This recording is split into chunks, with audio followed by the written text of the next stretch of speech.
Lintik na mga insektong yan. Bakit ba hindi pa sila mawala-wala? Ilang buwan na nila tayong pinepeste. Ayaw pa rin nilang umalis. Kailan pa ba kasi matatapos to, Mauro? Ubos na ang mga pananim natin. Hindi rin naman tayo makakapagtanim ng panibago. Papapaking lang din ng mga insektong yan. Walang makapagsabi, Aling Gloria. Kung may nakakaalam lang sana, di malamang nakaisip na tayo ng mainam na diskarte. Tay, may nakausap na po ba kayo sa gobyerno sa lungsod? Huwag ka nang umasa. Wala namang pakialam ang mga yun sa atin eh. Masyado silang abala sa pagpapalobo ng kanilang mga bulsa. Ilang ulit ko nang nakausap ang gobernador. Ang sabi, magpapadala ng tulong. May dumating ba? Wala. Nakababahala lang. Ilang ulit na tayo nagsasagawa ng ganitong malalaking mga pagsisiga para magpauso. Pero hindi naman kumakaunti ang mga salot. Baka mamaya tuluyan ang sakupin ng mga yan ng buong baryo natin. Hindi na lang ang mga taniman ang maaalanganin. Yun nga rin pong inaalala ko, Manang. Hindi malabong magkasakit na rin tayo gawa ng mga pesting to. Ay, patawad, wala akong magawa bilang pinuno ng baryo natin. Huwag mong sisihin ang sarili mo, Mauro. Nakikita naming lahat ang malasakit mo sa baryo. Alam namin ginagawa mong makakaya mo. Sadyang hindi lang talaga biro itong kinakaharap nating problema ngayon. Ituon mo na lang po ang pansin sa mga pananim, Tay. Hindi naman kasi problema sa atin kung may magkasakit man. May mahusay tayong albularya. Siguro nga walang magawa si Malia laban sa mga salot na yan. Pero subok na ang kakayahan niya sa pagpapagaling. Pero alam mo, anak, ang totoo, nananalangin pa rin akong sana magkaroon ng bisa ang mga ginagawang pag-aalay ni Malia. Para naman matapos na tong pananalanta ng mga peste. Uy, si Amparo parating. Anong problema niya? Ba't napakaputla at humahangos? Kala mo hinabol ng dyablo. Mauro! Yung kalabaw! Yung kalabaw ni Mang Erning! Huminahon ka, Ineng. Hindi kita maintindihan kung nagsasalita ka ng humahangos. Yung kalabaw ni Mang Erning! Natagpo ang patay! Ha? Namatay yung kalabaw? Ano raw bang nangyari doon? Baka naman may sakit o ano? Hindi po ganun kasimple, Mauro. Amparo, ano ba kasing nangyari doon? Diretsuhin mo na. Kinakabahan na ako sa iyo eh. Yung pobreng hayop kasi, nilusob ng mga insekto. Ayun, ang daming kagat. Butas-butas yung buong katawan. Maski bunghanga, ilong, tenga at mga mata, pinasok na rin. Mariosep, seryoso ka ba dyan, Amparo? Seryoso po ako, Manang. Kitang-kita ng dalawang mata ko. Napadaan ako ron habang papunta dito. Si Lola Pilita nga nagpaiwan doon. Pwede niyo puntahan kung gusto niyo. Kapag nakita niyo, isang tingin pa lang, masasabi niyo na isinumpa yata ang baryo natin. Sumpa sa atin tong mga insekto na to. Hindi lang po sila basta-basta salot.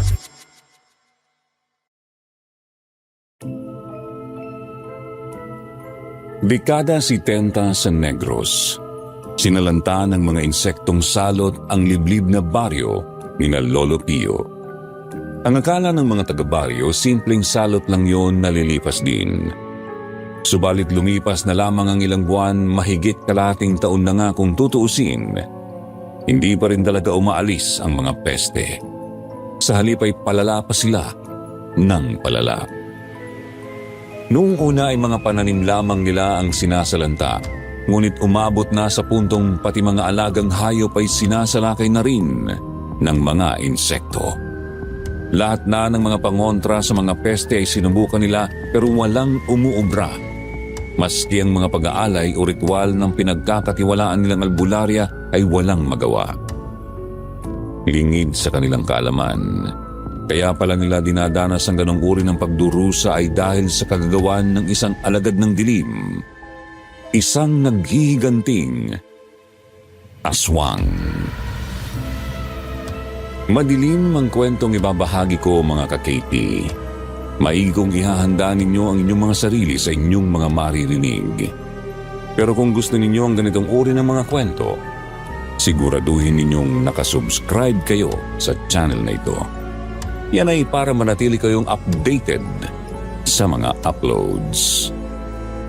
Ako nga po pala si Joseph ng Mindoro at naririto ang kwento nila Lolo Pio.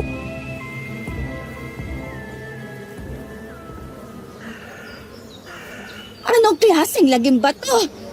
Totoo nga! Tinumog at inasok ng laksa-laksang mga insekto yung kalabaw. Bakit ba nangyari to? Hindi naman pumapapak ng karne ang ganitong mga insekto ah. Gulay, palay, prutas at mais lang ang kinakain nila. Iyon nga ang nakakapagtaka ron eh. Nananalakay lang sila ng mga tao hayop kapag nadidistorbo. At kung manalakay man sila, hindi ganyan kalala. Kailangan na talaga nating solusyonan tong sigalot na to. Nasa matinding panganib na tayo. Ngayon, kalabaw pa lang to. Paano kung tao na ang sunod na mapatay ng mga salot? Patawarin niyo ako, mga kabaryo. Wala akong magawa para palayasin ang mga peste. Sinubukan ko na lahat ng alam kong ritual para sa pagpapalayas sa mga salot pero walang umuubra. Huwag kang humingi ng tawad, Malia. Ginagawa mo naman ang makakaya mo eh. Hindi mo kasalanan itong nangyayari. Ang gusto kong malaman, may hinala ka ba, Malia? Kung bakit ganito ang kilos ng mga insektong ito? Kakaiba kasi talaga sila. Ayan nga at hindi tinatablan ng mga pangontra. Ngayon naman, nandumog ng isang kalabaw. Malinaw pa sa sikat ng araw na hindi ordinaryong salot lang ito. Hindi ko pa po natutumbok ka, Mauro. Pero nararamdaman ko may madilim na salamangka sa likod nito. Sigurado ako doon. Sinasabi ko na nga ba? Halata naman, Tay. Siguradong may nagpapakilos sa mga insektong yan. Hayaan niyo po ako. Susubukan ko ulit magsagawa ng ritual. Baka sakali, magtagumpay na ako sa pagkakataong ito.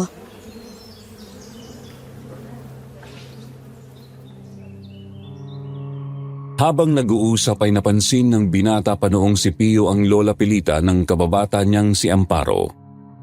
Tahimik itong nakatitig sa bangkay ng kalabaw, halatang napakalalim ng iniisip. Kaya naman nilapitan niya ito at kinausap.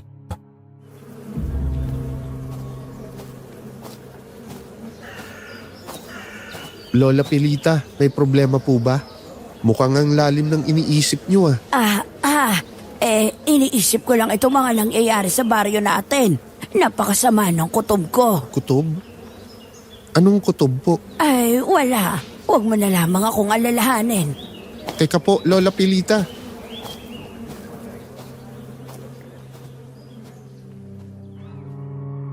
Takang-taka si Pio sa inaakto ng matanda. Gusto pa sana niya itong kausapin pa at tanungin pero lumakad na ito palayo. Halata sa mukha nito ang matinding pagkabahala at kilabot sa kung ano. Nang makalayo na si Lola Pilita ay bumalik na si Pio sa usapan ni Amalia.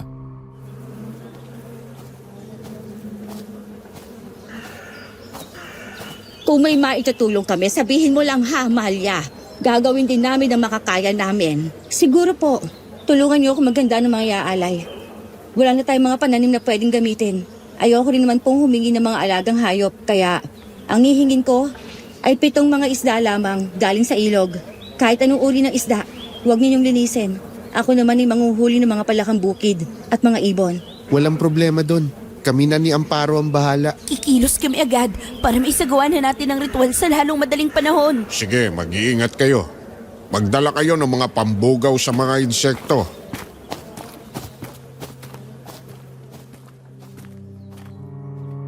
Umalis nga po ang binatang si Pio kasama ang dalagang si Amparo. Agad silang nagtungo sa ilog para manghuli ng 7 isda. Subalit dahil sa mga insekto ay nahirapan ang magkaibigan.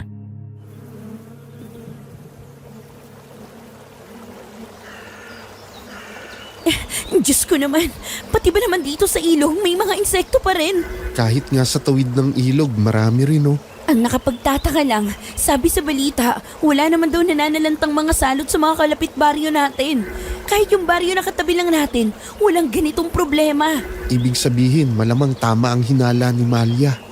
May nagpapakilos nga sa mga salot na to. At lumalabas na pinunteriya talaga niya ang baryo natin. Pero bakit? Ang kasalanan ng mga tao rito kung sino man yan. Payapa naman tayong nabubuhay dito eh. Yan ang di ko alam.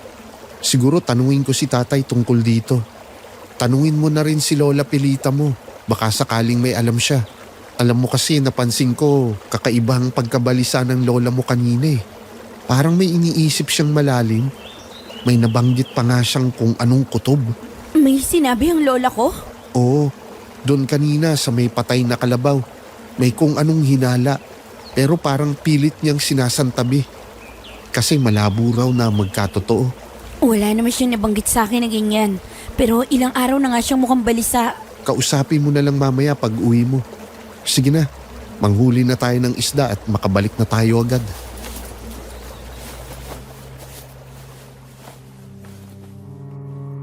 Nanghuli nga ng 7 isda ang magkaibigan pagkatapos ay agad na nilang pinuntahan si Malia.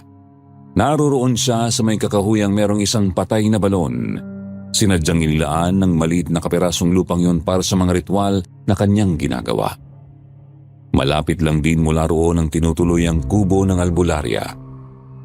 Ang pumili sa lugar na yon ay isang matandang dating pinuno ng baryo na si Kadolpo.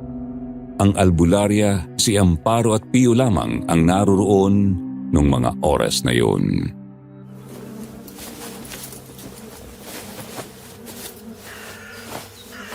Ayos na bang lahat ng to, Malia? Oo, pwede na to. Pero may ipakikiusap lang ako. Bala ko sanang gawin ng mag-isa ang ritual. Pwede ba kayong lumayo muna? Doon kayo pumuwesto sa daan papunta rito. Siguro mga 50 metro ang layo mula sa akin. Harangin ninyo ang mga papunta rito. Hindi kasi ako pwedeng maabala habang ginagawa ang ritual na ito. Sige, kung yan ang mas makakabuti.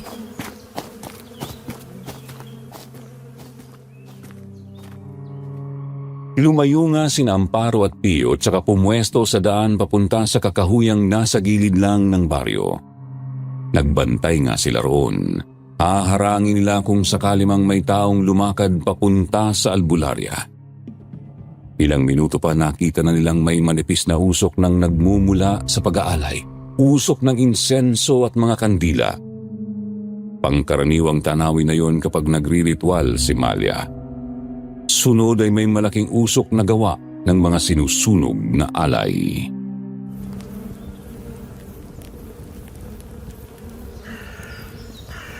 Hindi ko makita ng malinaw ang ginagawa ni Malia. Medyo malayo na tayo eh. Hayaan mo na. Ang mahalaga, ginagawa niya ang makakaya niya. Talagang malaki ang tiwala at paghanga mo sa kanya, no? Siyempre naman, hindi ko makakalimutan ng tulong niya sa akin.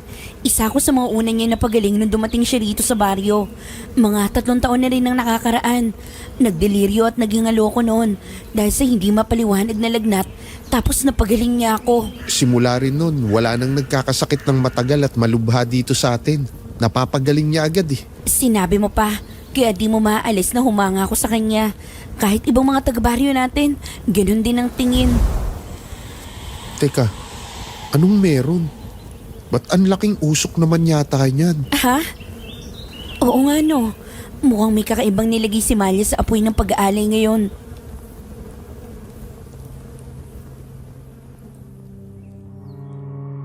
Nagtaka ang dalawa nang may sumabog na malaking puting usok mula sa ritual. Kakaiba ang amoy nun, parang magkahalong amoy sinusunog na karne at halimuyak ng bulaklak na di nila matukoy. Noong una'y nagpapaikot-ikot lang ang usok sa palibot ng kinalalagyan ng albularya. Umabot sa puntong hindi na talaga makita ng dalawa si Malia at ang balon. Lumipas ang ilang minuto, unti-unti nang kumalat ang usok na parang hamog sa buong baryo.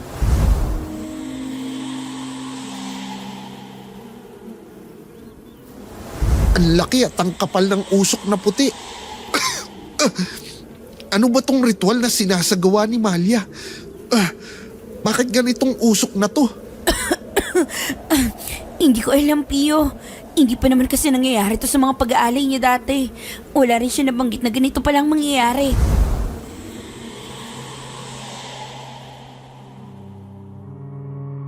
Di maiwasang kabahan ng mga tao dahil sa makapal na usok, hanggang sa may mga nagsilakad na nga papunta sa kinaroroonan ng albularya.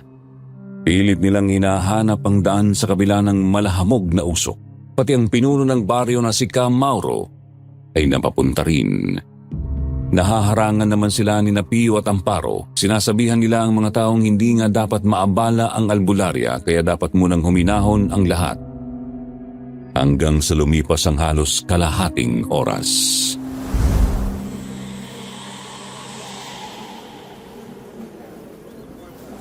Ano na kaya talagang nangyayari doon? Mukhang papahupa na ang usok. Tingnan nyo, unti-unti na itong numinipis. Ano kayang mangyayari kapag wala na ang usok na to? Lalayas na kaya ang mga salot? Iyan ang dinadalangin ko kanina pa. Sana talaga magtagumpay tong ritual na to. Maghintay na lang tayo ngayon. Tingnan natin kung ano ang bubungad sa atin.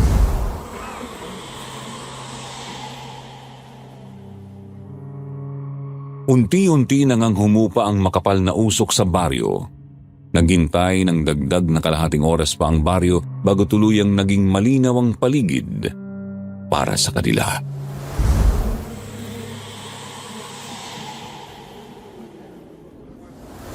Kahanga-hanga.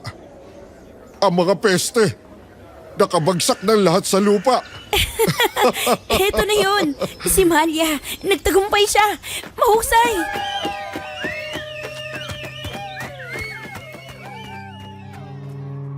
Agad ay masayang napatakbo si Amparo papunta sa dalagang albularya. Lumalagatok sa bawat hakbang niya ang mga patay na insekto sa lupa. Mabilis namang sumunod sa kanya si Pio. Tumutunog din ang mga natatapakan niyang patay na mga insekto. Pagkalapit sa albularya ay nakita nila ang nagkalat na mga sunog na isda, ibon at palaka sa lupa.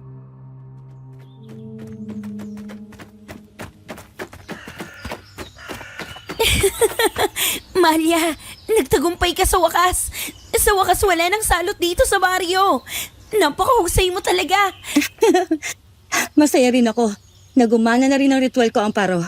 Ngayon, ang ipanalangin na lang natin, sana, hindi na bumalik ang mga yan. Siguro naman hindi na sila babalik. Namatay na ang mga insekto eh. Malamang ang mga itlog at anak nila ay nangagsinamatay na rin. Isang bagay pa, Amalia. Umasa rin tayong sana malaman natin kung sino ang nasa likod ng pananalanta ng mga peste rito sa atin. Yun lang ang tanging paraan para masiguradong hindi na ito mauulit.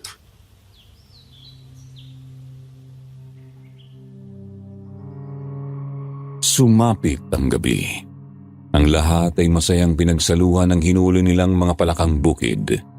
Gustuhin man kasi nilang magkaroon ng malaking salo-salo, wala pa silang sapat na mga ani at karne para roon.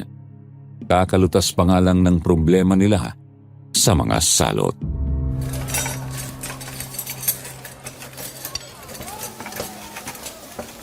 Sige lang, magsikain lang kayong lahat.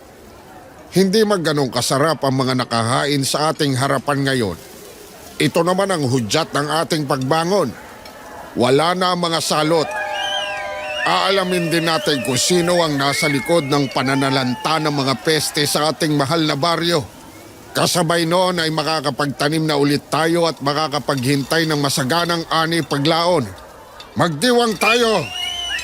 Pero syempre, Tay, hindi pwedeng hindi natin pasalamatan si Malia. Di po ba? Siyempre naman, ang ating bayaning albularya. Isang malaking pasasalamat para sa iyo. Mula sa aming kapwa mo taga-baryo, isa kang biyaya para sa amin. Wala pong anuman yun, Kamauro. Masaya akong makatulong sa inyo. Oo nga pala, Amparo. Nasaan ba ang iyong Lola Pilita? Sumama po ang pakiramdam niya kanina eh. Bigla na lang po siyang nilagnat at nanamlay. Hindi na nga sana ako pupunta rito. Kaso si Lola mismo nakiusap sa akin. Ako na lang daw pumunta para sa aming dalawa. Nakakapagtaka naman. Parang ang dami naman yatang sabay-sabay na nagkakasakit. Anong ibig niyo sabihin, Tay? Kung isasama si Manang Pilita, 4 ang alam kong may sakit ngayon sa baryo. Ganon din, nilalagnat at nanghihina ang katawan. Kasama ron si Cadolfo, ang dating pinuno ng baryo. Nakakapagtaka. Maayos naman si Cadolfo kanina. Kahit si Lola ay malusog at malakas din kaninang hapon. Yun ay kahit halatang balisa. Huwag kayong mag-alala. Susubukan ko silang tingnan. Andyan nga kasi ang posibilidad na may nagbabalak na masama sa baryo. Nasolusyonan nga natin ang mga insektong salot. Pero baka ibang paraan naman ang subukan ng lihim na kaaway. Hindi nga malabo yung sinasabi mo, Malia. Salamat sa magiging malaking tulong mo ulit para sa baryo. Tsaka, pasensya na rin. Kasi mukhang hindi ka pa makakapagpahinga. Ayos lang po, Ka Mauro. Wala akong problema sa akin. Bukas ng umaga, agad ay pupuntahan ko sila. Mag-iipon muna ako ng mga halamang gamot ngayong gabi. Sa ngayon, painumin niyo muna ang mga may sakit ng pinaglanggasan ng dahon ng lagundi oregano. Pwede rin ang salabat.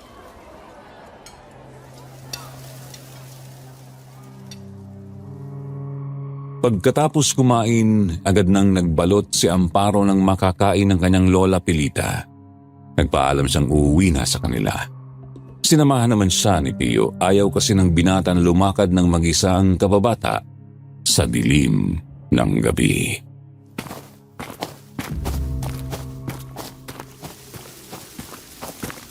Grabe, ang daming nangyari ngayong araw na to.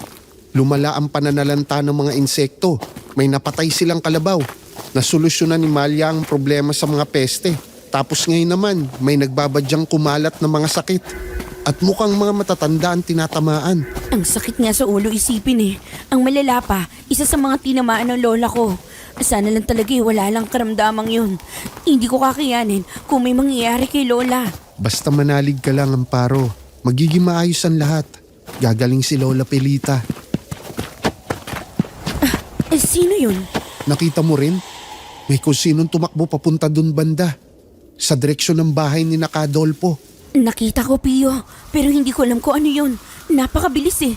Anino ng taong nakita ko. Pero sobrang bilis. Mas mabilis pa sa pusa ang takbo nun. Kinakabahan ako. Dumiretso na tayo sa bahay nyo.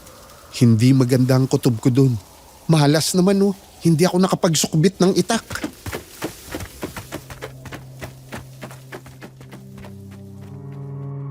Napatakbo ang dalawa sa daan, palingon-lingon at baka sinusundan pala sila ng kung anong nilalang. Gusto sana nilang bumalik sa salo-salo para sabihan sina Ka Mauro at Malia tungkol sa kanilang nakita. Pero inaalala naman ni Amparo ang kanyang lola. Si Pio naman ay ayaw hayaan ng kaibigan na umuwing mag-isa, kaya naman dumiretso na lang talaga sila sa bahay ng maglola. Doon ay nadatnan nilang gising ang matanda kahit medyo nananamlay pa rin.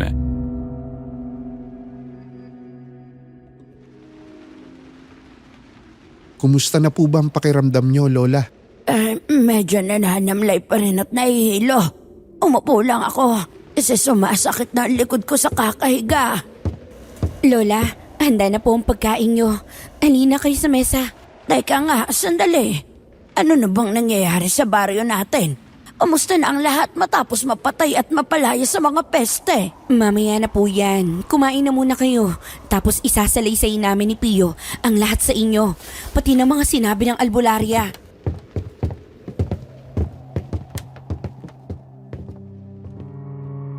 Inakay ni Pio ang lola ng kaibigan papuntang mesa. Hinayaan muna nila itong kumain. Nagpakulo rin muna ng luya ang dalaga pagkatapos ay nagsimula na silang mag-usap. Ikinuwento ng magkaibigan sa matanda ang mga nangyari at ang mga napag-usapan sa salo-salo.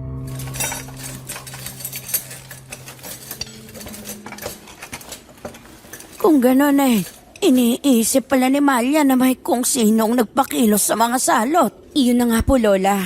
Hindi ko lang alam kung sino ang posibleng may ganun kalaking galit sa baryo. Wala naman nagiging kaaway ang mga taga rito eh.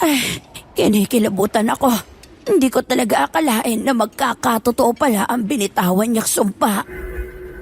Ha? Sino po, Lola?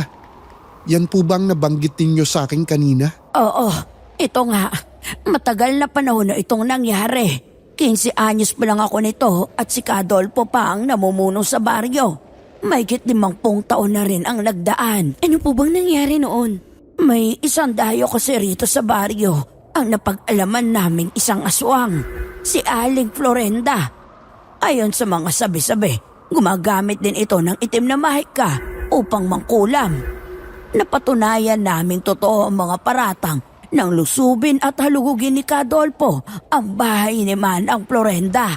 Ano naman pong nakita sa bahay niyon? Maraming nakakakilabot na mga bagay. Mga panyo, mga kandila at mga libretang itim. mga rebulto ng demonyo at kung ano-anong mga anting-anting. Mga garapong may lamang palaka, ahas, daga at kahit sanggol. May nakita ring mga bungo ng tao. Kaya naman walang pag-aalinlangang nakumpirma ni Adolfo na isang ang mangkukulam at isang aswang ang matandang yon. Ano pong ginawa sa kanya ng mga tao? Pinatay namin siya at sinunog namin ang kanyang bangkay. Kasama ako sa mga pumatay sa kanya. Pero bago pa man siya tuluyang malagutan ng hininga, nagbitaw siya ng isang sumpa. Sumpa? Ang lupaing ito ay tuluyang matutuyot at hindi na magkakaroon ng buhay. Ang mga tao ay magdurusa ng higit pa sa kamatayan. Isa-isang sisingilin ang mga nanakit sa kanya.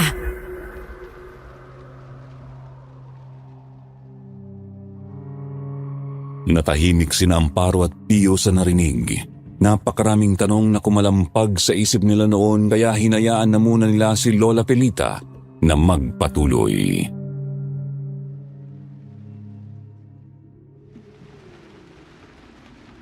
Pagkamatay ni Manang Florenda ay maraming albularyo ang pumunta upang dasalan ng lugar kung saan siya sinunog.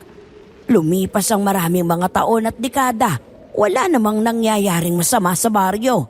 Sa halip naging masagana ang buhay ng mga tao rito. Kaya nyo naisip na baka wala ng bisa ang sumpa.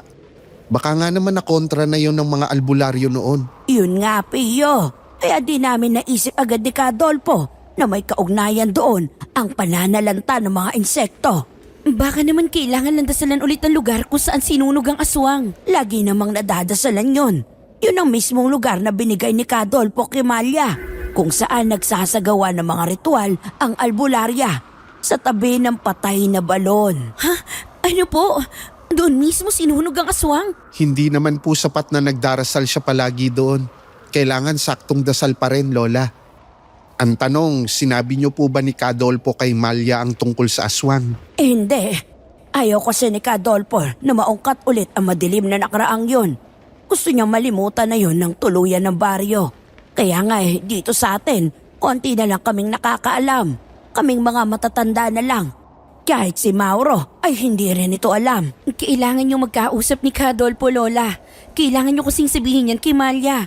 Para naman makagawa siya ng tamang pag-aalay. Kung hindi, baka matupad ang sumpang binitawan ng aswang. May punto ka, Amparo. Hayaan niyo, bukas na bukas, kakausapin ko si Adolfo.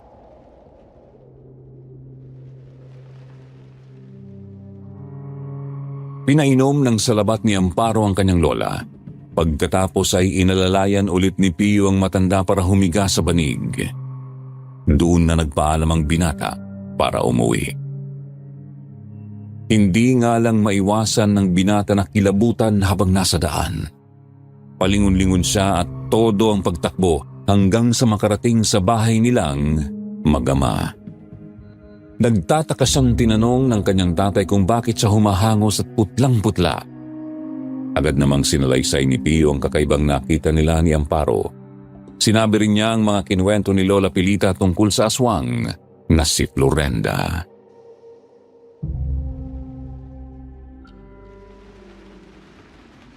Sinabi ba talaga yan ni Aling Pelita, ha, Pio? Oo nga po. Bukas nga ay kakausapin niya kayo. Sabi niya, isasama sa usapan si Adolfo. Malamang pati si Malia isasali rin. Diyos ko po naman, bakit inilihim ni Adolfo ang ganito kahalagang bagay? Kuha ko ang dahilan niya na gusto niyang makalimutan na ang nangyari noon. Ang kaso nga, mahalaga yon para sa kaligtasan natin ngayon. Kailangan nyo talaga silang makausap bukas, Tay. Kailangan mabigyan ng linaw ang lahat ng to. Kung pwede lang ay ngayon ko nakausapin si Adolfo at Aling Pelita. Pero ayun nga, pareho silang may sakit.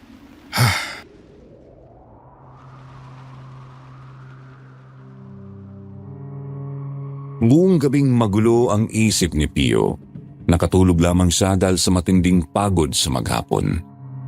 Nang sumunod na umaga naman, maaga siyang nagising. Alam kasi niya sa sarili niyang maraming mangyayari sa araw na yun. Bagamat hindi niya alam, sa araw na yun na palalalong didilim ang kanilang dinadanas na lagim. Nagalmusal siyang mag-isa dahil wala na ang ama pagkagising. Pagkatapos kumain ay agad nang lumakad si Pio. Pakay niyang puntahan sina Amparo at ang Lola Pilita nito.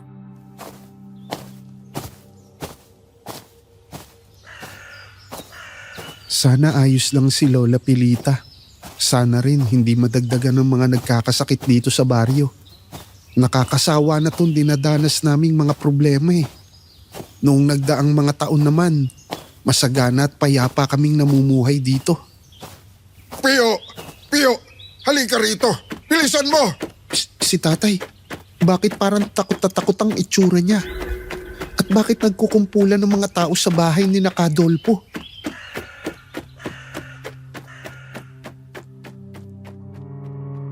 Napatakbo si Pio papunta sa kumpulan ng mga tao. Agad niyang tinanong ang kanyang tatay kung anong nangyari. Subalit hindi ito sumagot. Sa halip ay hinila lang siya nito pasuot sa nagkukumpulang mga tao. Diretso sa may bakuran ng bahay ni Kadolpo. Doon ay halos panawan ng malay si Pio sa nakita.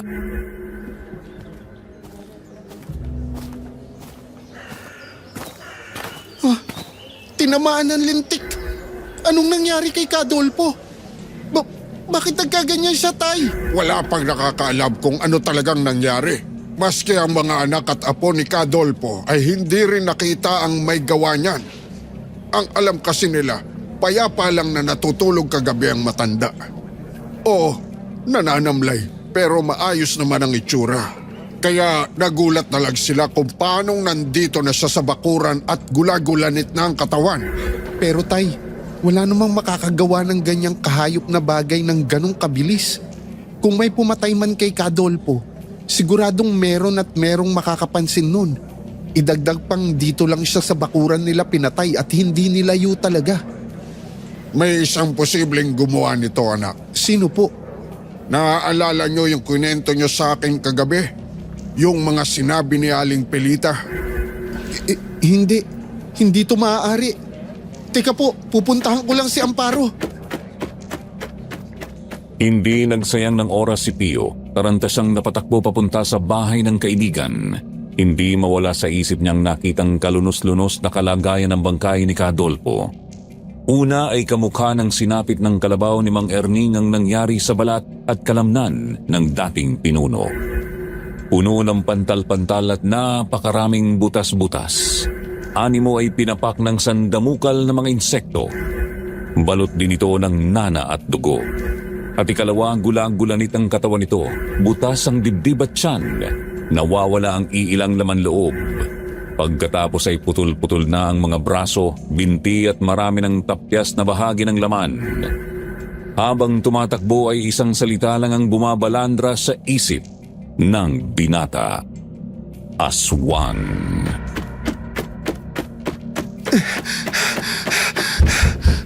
Amparo! Amparo, pagbuksan mo ako! Bilisan mo, Amparo! Lola Pilita! Pagbuksan niyo ako! Dali! Tarantang nagkakakatok si Pio nang marating ang bahay ng kaibigan, subalit walang sumagot kaagad, kaya naman hindi niya maiwasang mabahala. Mabuti na lang at pinagbuksan din siya ng dalaga makalipas ang ilang minuto. Gayunpaman ay agad siyang nagtaka nang makitang umiiyak si Amparo. Anong nangyayari sa'yo? Bakit parang umiiyak ka? Sabihin mo muna sa akin kung ano nagpalipad sa'yo dito. Bilisan mo!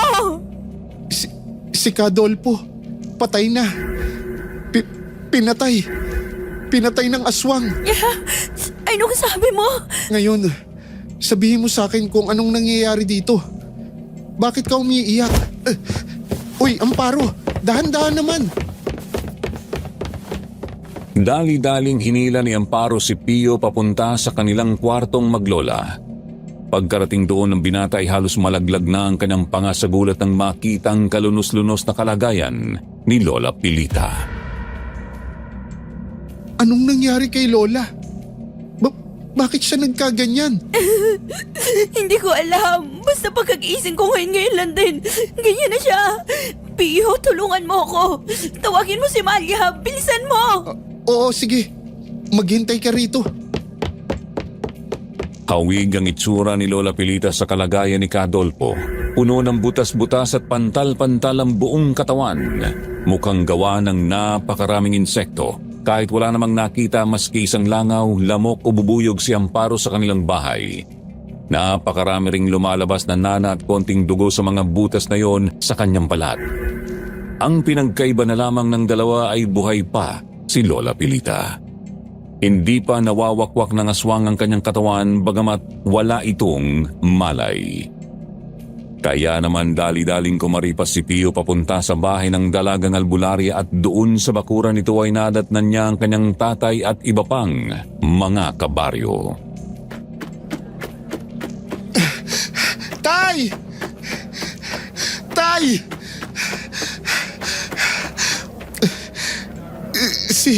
Si Lola Pilita. Si Lola, lumuba ang lagay niya. Parang pinutakti ng mga insekto. Maraming pantal-pantal at butas sa katawan. Puno ng nana at dugo ang balat.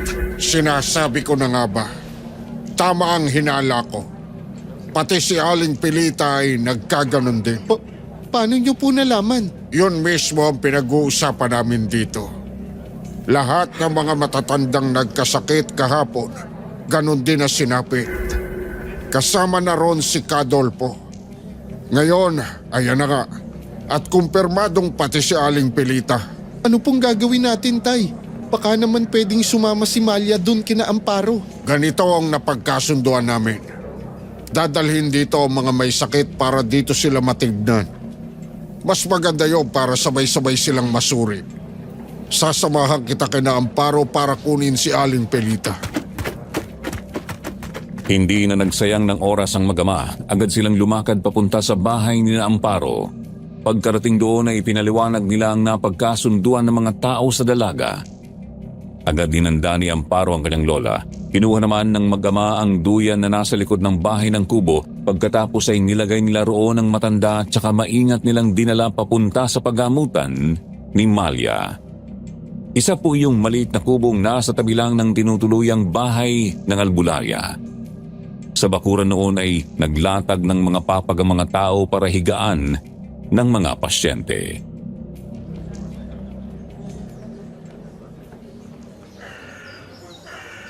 Makinig po kayo sa akin. Hindi lingid sa kaalaman natin ang mga sigalot na dinanas at dinadanas pa ng ating baryo. Sinilanta tayo ng mga salot. Ngayon naman, may isang karamdaman at isang aswang na nagbabadyang sirain ang ating kaligtasan. Gayunpaman, makakaasa po kayo. Gagawin ko ang makakaya ko.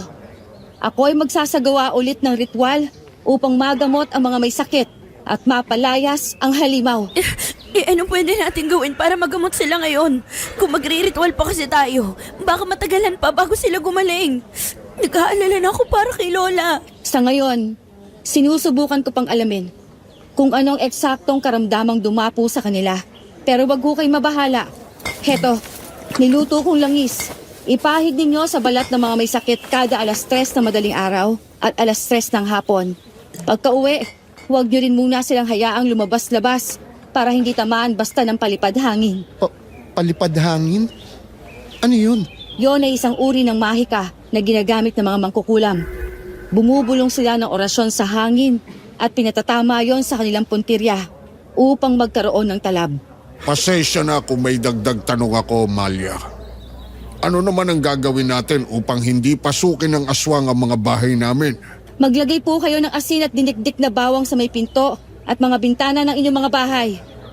Uubro na pong pangontra ang mga yon, Kamauro.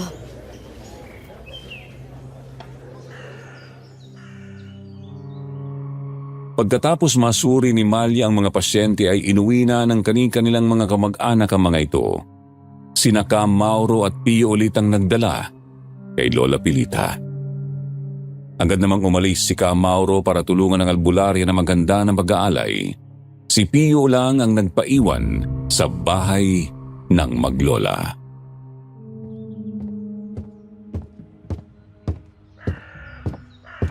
Amparo, alam kong nag-aalala ka para kay Lola Pelita. Pero di rin naman tamang pabayaan mo ang sarili mo. Wala ka pang almusal oh. Magtatanghalian na. Kumain ka na muna. Ako na munang bahalang magsubo ng lugaw kay Lola mo. Natatakot ako, Pio. Manalig ka lang. Magiging maayos din si Lola Pelita. Gagaling din siya. Hindi lang kasi yun ang inaalala ko. Pio, natatakot akong baka matulad kay Adolfo si Lola. Amparo, Ang aswang ang nagpakaalat ng mga peste at ng kakaibang karamdaman. Tapos, bigla niyang sinalakay si Adolfo. Hindi malabong sunod niyang pupuntirye ng iba pang matatandang may sakit, kasama na si Lola. Naisip ko lang kasi, baka inuuna ng sumpa ang mga matatandang buhay na noong sinunog si Manang Florenda. hayaan mo. Sasabihin ko kay tatay yan.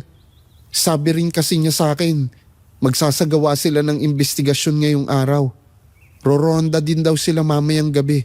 Sasabihin ko na pabantayan ang bahay ng mga nagkasakit na matanda. Pati na rito sa inyo.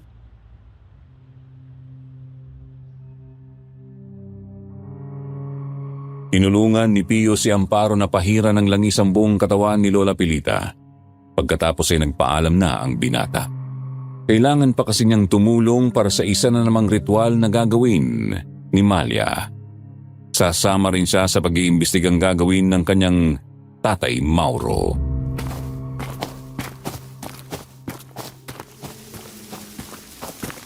Mahirap pa po pala to sa inaakala ko. Halos wala ng taga-baryo na nakakaalam sa nangyari noon. Ang mga nakakaalam, hindi makapagkwento. Puro may mga sakit. Ayun na nga eh. Kung may makuha man tayong impormasyon, hindi rin malinaw. Rondahan na lang talaga natin ang baryo, anak. Tapos abangan natin ang aswang kung bumalik man. Pero siyempre, mas mainam pa rin kung hindi na siya mangambala kahit kailan. Diretso na po ba tayo kina Amparo ngayon, Tay? Oo, naroon na ang ibang mga taga-baryo para magbantay. 5 tao ang nakatoka sa bawat bahay ng mga may sakit na matatanda.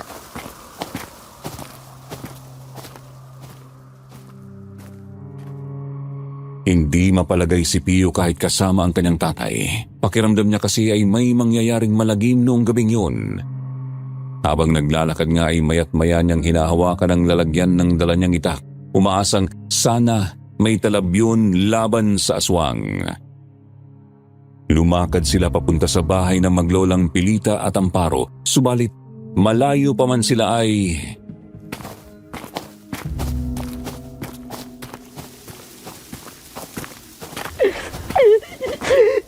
Hindi, Lola Pelita. Lola, tulong. Tulungan niyo kami. Sa Lola. Anong nangyayari doon? Bakit nagsusumigaw si Amparo? Puntahan natin, Tay! Hindi na nagdalawang isip ang binata. Todo siyang kumaripas papunta sa bahay ng kaibigan. Pagkarating doon ay bumungad sa kanyang nakabulagtang taga-baryong nagbabantay sa kubo ng maglola. Nakabulagta ang mga ito. Nagtataka nga lang siya kasi 4 lang ang nakikita niyang tao roon imbis na 5. Wasak na rin ang pinto ng kubo. Kinabahan ang binata, kaya dali-dali siyang pumasok sa loob, subalit wala roon ang maglola. Amparo! Amparo, nasaan kayo ni Lola? Amparo, sumagot ka! Amparo! Amparo! Pio! Pio, dito! Andito ako sa likod bahay! Agad na patakbo ang binata papuntang likod bahay. Sumunod naman sa kanya ang kanyang tatay Mauro. Pagkarating doon ay nagulantang sila sa nakita. Isang inaasahang tagpong dinadalangin nilang sana hindi totoo. Nakabulagta si Lola Pilita sa likod bahay. Wakwak ang dibdib at tiyan. Wala ng buhay. Naroroon din ang ikilamang bantay. Naghihingalo.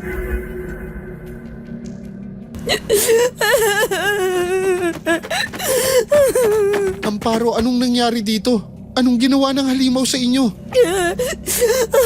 Bigla na lang sila sumalakay. Pinagpamatay ang mga bantay. Tapos pinasok niya ang kubo. Ninagit niya si Lola dito sa likod. Tapos, eto na. Wala na ang lola ko, Pio. Wala na si Lola Pelita. Pio, sundan natin ang aswang. Subukan lang natin. Baka sakali magawa pa natin. Amparo, dito ka lang muna. Pangako, hahanap ako ng paraan para iganti si Lola Pelita. Pangako ko yun sa'yo. Saan ba tumakbo ang halimaw, Ineng? Tinuro ni Amparo kung saan tumakbo ang halimaw. Doon yun sa may kakahuyan sa gilid ng baryo. Mabilis namang tinumbok ng mag-ama ang direksyong yon.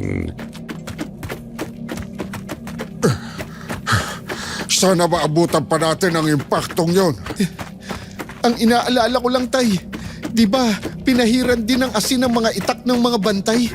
Paano sila naubos ng gano'n na lang? Palabag dahil pabigla ang ginawang pagsalakay ng aswang. Kaya siguraduhin mong manatiling listo ngayon, anak. Maaaring buhay natin ang maging kapalit sa paghabol natin sa kanya. Tay, sandali! Doon, may aninaw banda ron. Napahinto sa pagtakbo ang mag-ama. Sa liwanag kasi ng buwan ay may naaaninag si Pio na isang anino. Naglalakad lamang ito sa may lilim ng mga puno sa kakahuyan. Pansin niyang isa itong babae dahil medyo mahaba ang buhok. Bakit naman may babaeng magpapagala-gala ng ganitong oras ng gabi? Idagdag pang alanganin ang kalagayan ng baryo ngayon.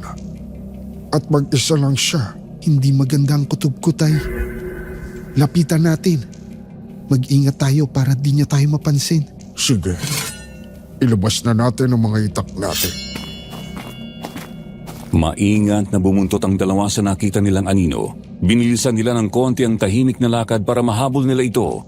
Ilang sandali pa ay nakalapit ni sila ng konti. Sakto namang lumakad na ito sa ilalim ng direktang liwanag ng buwan. Kumpirmado. Yan ang aswang, Tay. Humanda ka, anak. Hindi natin basta patatakasin ang isang yan. Kailangan nating tapusin yung demonyong yan ngayon na mismo. Opo, Tay. Lumapit na tayo. Mga 5 o 7 metro. Pinako ni Pio ang tingin sa halimaw. Kitang-kita niya ang kulay lupa nitong balat na puno ng mga kaliskis. Kita rin niya ang napakahaba nitong buhok, pati na ang matatalim nitong mga kuko. Maingat pa silang sumunod sa aswang hanggang sa makahanap na si Ka Mauro ng tamang tiyempo. Ngayon na, Pio. Aatake tayo. Bibilang ako ng 3. Takbo sabay amba ng itak. Maliwanag. Maliwanag po, Tay. Heto na. 1, 2, 3. Nangangatal man sa kilabot ay pinilit ni Pio ang sarili. Inalala niya ang kalunos-lunos na sinapit ni na Lola Pilita at Adolfo. Ayaw niyang madagdagan pa ang mga mapatay sa ganong kasahol na paraan. Kaya naman tuloy-tuloy silang tumakbo ng kanyang tatay habang nakaamba ang kanika nilang mga itak. Etong sa'yo! Mamamatay ka ng demonyo ka! Lagot! Kakailag! Ang bilis niya! Hindi pa kami tapos! Yeah! Akmang tatagain na ni Ka Mauro ang halimaw pero mabilis itong nakaiwas. Si Pio naman ang nagpakawala na magkakasunod na taga, subalit naiilagan lang din ito ng aswang. Pumulot ng marami-ramiring bato ang pinuno ng baryo. Saktong napansin nilang papasugod na sa kanila ang aswang. Doon ay hinagis ni Ka Mauro ang mga bato. Pukul sa aswang. Sapat na yun para malingat ang aswang. Sa wakas, tinamaan ka rin! Sabihin na natin dapis lang yan sa pisngi. Pero tinamaan ka pa rin. Ituloy mo lang yan, anak. Babatuhin ko lang din siya ng babatuhin. At saan ka pupunta? Tatakas ka, ha? Tatakas ka? Hindi namin papayagan yan! Atong tatakas ang halimaw, pinabol sa ni Pio ng taga. Nadaplisan ito sa kanang braso subalit hindi ito huminto. Tuloy-tuloy itong tumakbo palayo sa mag-ama. Habulin natin ang salot na yon! Kuha ko po, tay.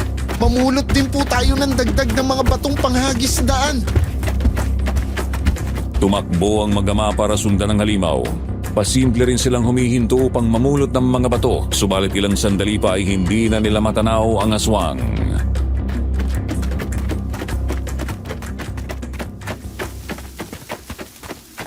Naloko na. Nakalayo na yata talaga. Saan na kayo papunta yun? May hinala ako, Pio. Alalahanin mo ang sabi ni Aling Pelita. Ang aswang na si Manang Florenda noon ay sinunog sa isang lugar.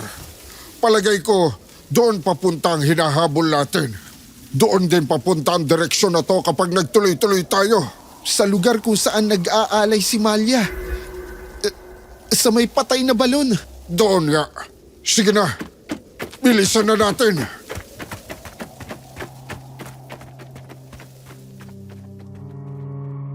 Agad na tumakbo ulit ang mag-ama papunta sa bahagi ng kakahuyan kung saan ang patay na balon.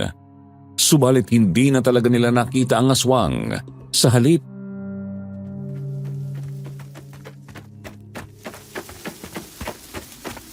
Anong ginagawa niyo rito? Gabing-gabi na. Bakit nasa labas pa po kayo, Mauro? Rumuronda ba kayo? Ang totoo, Malia. Hinahabol namin ngayon ang aswang. Mukhang dito kasi siya papunta eh. Ha? Dito papunta ang aswang? Ganun na nga, Amalia. Kagagaling lang niya doon kina Amparo. Pinatay niya si Aling Pelita. Diyos ko po. Ang mabuti pa, Malia. Pumunta ka na sa kubo mo. Hindi naligtas dito. Alam namin gusto mong tumulong sa pamamagitan ng pagsasagawa ng alay. Pero mahalaga rin sa amin ang kaligtasan mo. Naiintindihan ko, Pio. Tsaka, pasensya na rin kung hindi ko malabanan ng harapan ng aswang na yan. Oo, marami akong alam sa panggagamot. Pero, hindi kasi ako nagsanay ng husto sa paglaban sa mga aswang. Walang problema yon, Malia. Naiintindihan ka namin. Isa pa, magkababaryo naman tayo rito eh. Gagawin natin kung anumang makakaya natin. Tulong-tulong tayo. Teka, Malia. Na paano yung balikat mo? Parang di mo maituwid. Oo. Nadulas kasi ako kanina habang naghahanda ng mga gagamitin sa ritual. Napatihaya ako. Hindi ko napansin may bato pala ron sa babagsakan ko. Kaya, ayun. Sigurado ka bang ayos ka lang? Baka kailangan mo ng tulong. Hindi na po, Mauro. Ayos lang po ako. Sige na po. Mauna na ako.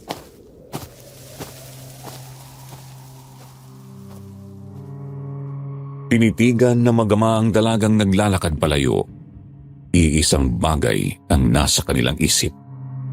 Nang makita na nila itong pumasok sa tinutuluyang kubo, lumakad na rin sila.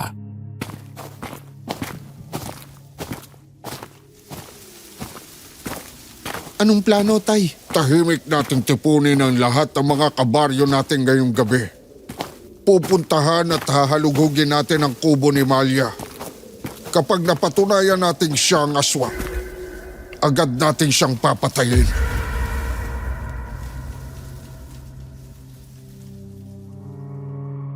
Yun nga po ang ginawa ng mag-ama noong gabing yun. Una muna ay inimbita nila lahat ng mga kalalakihan at iba pang mga gustong lumaban sa aswang. Hindi pa nila sinabi noon ang kanilang natuklasan. Sinigurado nilang hindi isasama ang mga humahanga ng husto kay Malia gaya ni Amparo. Doon sila nagtipon sa harap ng bahay ni Pio.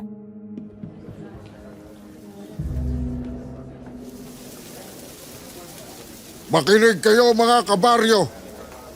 Ngayong gabi ay tutugisin natin ang halimaw. Hindi natin hahayaang makapatay pa ang aswang na yan. Masyado na siyang maraming kinuha sa atin. Kailangan na nating tapusin ang pagdurusa natin. Ngayon, basahin ninyo yung mga nasa papel na binigay namin ng anak ko. Sinisiguro ko sa inyong totoo ang lahat ng mga naririyan. Kami mismo ang nakasaksi. Kaya naman, susugurin natin ngayon ang lugar na yan Ihanda nyo ang inyong mga sarili.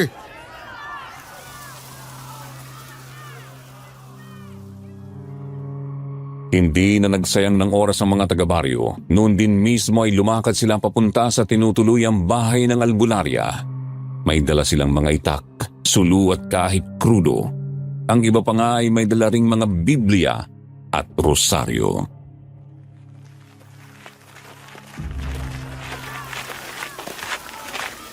Mauro, ano pong ibig sabihin nito? Bakit kayo nandito? Pasensya ka na, Amalia. Pero kailangan naming tingnan ang bahay mo. Bakit po? Ano po bang meron sa bahay ko? Mga kasama, pasukin natin ang kubo ng albularya. Teka po, teka sandali. Ano bang ginagawa nyo? Anong kasalanan ko sa inyo?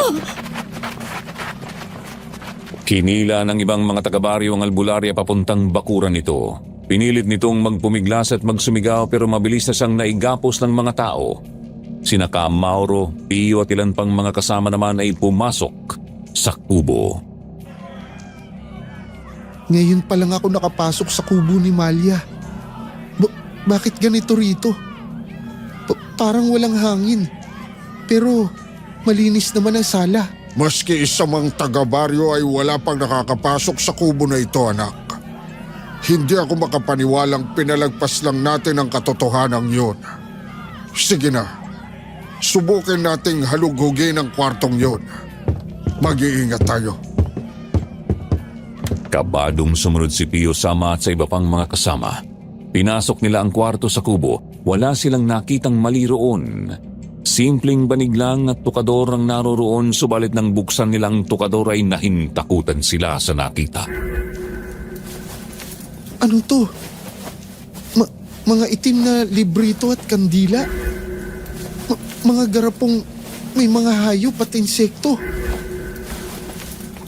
May bungo ng tao? Diyos ko! Hindi. Totoo nga. Totoo ngang gumagamit na sa lamangkang itim si Malia. Isa siyang mangkukulam. Siya ang aswang! Teka tay, ano to? Tingnan niyo po.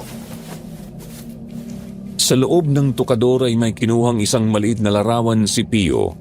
Nakaguhit lamang yon sa pinatag na kahoy. Larawan ng isang matanda.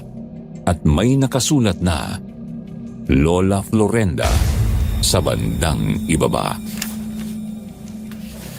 Florenda? Hindi ba yan yung pangalan ng aswang na pinatay dito dati? Yan nga tay. Ibig sabihin, apo ni Florenda si Malia. Diyos ko, hindi ako makapaniwalang pinatuloy natin dito ang apo ng isang demonyo. Dalhin lang tayo. Mukhang may nangyayari sa labas tay. Puntahan natin. Tarantang napakaripas palabas ang mag-ama at ang mga kasama nila. Doon ay nadatnan nilang sinusubukang pumalag ni Malia at nasa anyo na itong aswang. Ang mismong aswang na kanilang nakaharap. Subalit sa dami ng mga taong naroroon ay hindi ito nagtagumpay na makatakas. Yun nga lang ay nagawa nitong makakalmot ng isa sa mga naroroon. Pakawalan niyo ko, mga hayop kayo, mga walang iya. Pakawalan niyo ko. Pakawalan niyo ko kung ayaw ninyong mamatay. Hindi ka makakapatay kung hindi ka makakatakas. Ngayon, alam na namin ang lihim mo. Alam na naming apo ka ng aswang na sinunog dito dati sa baryo. Hindi ka namin hahayaang makawala. Nilinlang mo kami, Malia. Nagtiwala kami sa iyo. Pero niloko mo lang kami. Isa kang demonyo gaya ng lola mo. Isa kang pangahas. Wala kang karapatang pagsalita ng masama ang lola ko. At wala rin kayong karapatang guluhin ang payapa naming baryo. Mga tampalasan! Sige na mga kabaryo. Patayin na natin ang aswang na to. Huwag niyo ko sasaktan, mga angal. Pahirapan at bugbugin ang halimaw na yan. Sunugin ang buong paligid at ang kanyang kubo. Hindi! Huwag!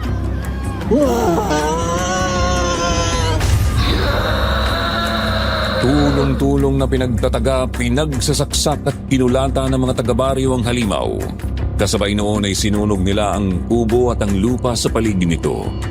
Nang tuluyan ng manghina si Malia ay hinagis naman nila ito sa balon.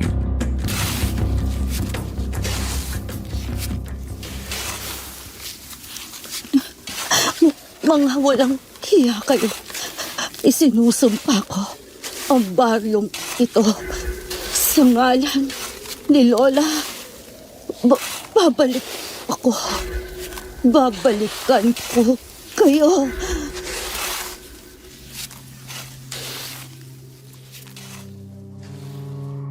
Tinabunan ng mga taga-baryo ng lupa ang patay na balon kung nasaan si Malia. Buo ang kanilang pasya na ilibing ito kahit hindi pa tuluyang namamatay. Tuloy-tuloy nila itong tinambakan hanggang sa mapuno na ito ng lupa.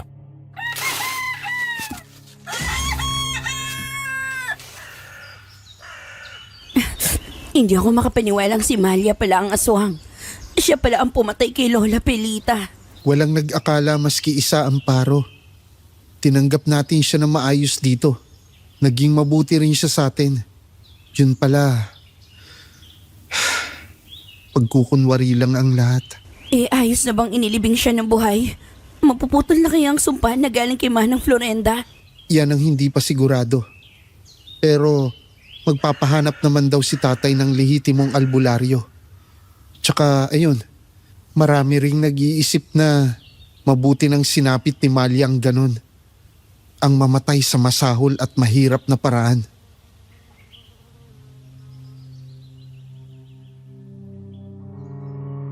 Naging mapayapa ngunit malungkot ang baryo matapos ang pagpatay kay Malia. Pakiramdam kasi ng mga tao ay nawalan sila bigla ng tanglaw. Isang tanglaw na may madilim palang balak sa kanilang lugar. Gayunpaman ay ipinagpapasalamat na lamang nilang hindi na nga bumalik ang mga pesteng salot. Hindi na rin nadagdagan ang mga nagkasakit ng kakaibang karamdaman. Subalit, makalipas lang ang 6 na gabi.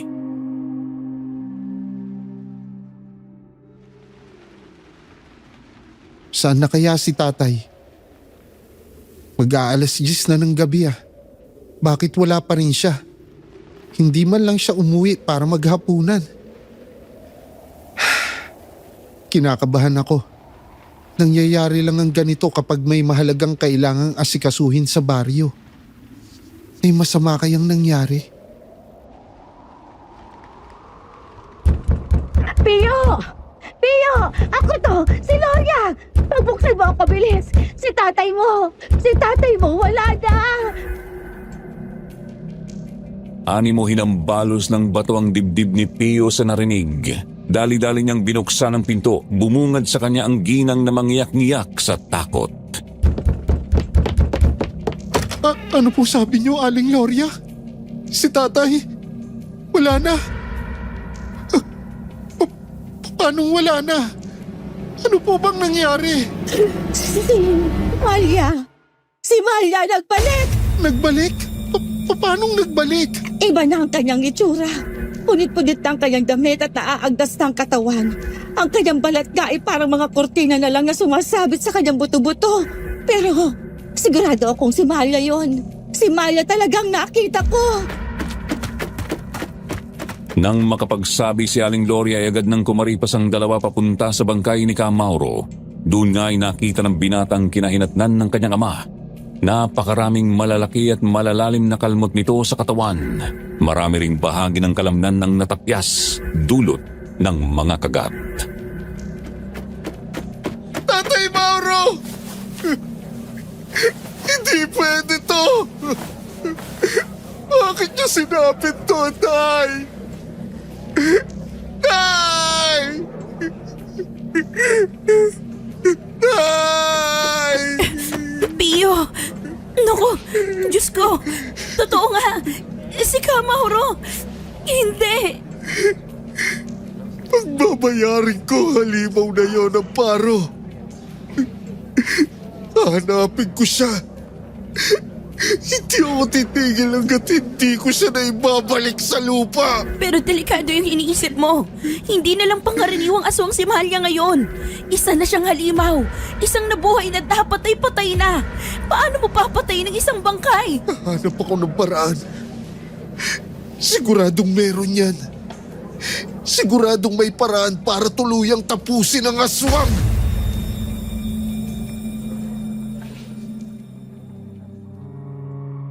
Sa gabing yun ay nagimbal ang buong baryo.